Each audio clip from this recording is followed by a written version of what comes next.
how to disable this body conduction knob, and take window of your brake cover, and to take this take the parts off, and take window this you can use knife right and screwdriver, and then take the window off.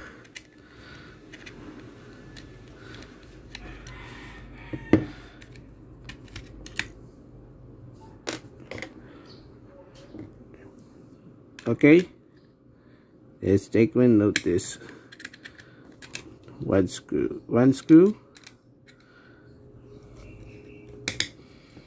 Okay, take that carefully. There you go. There is the window. There you go.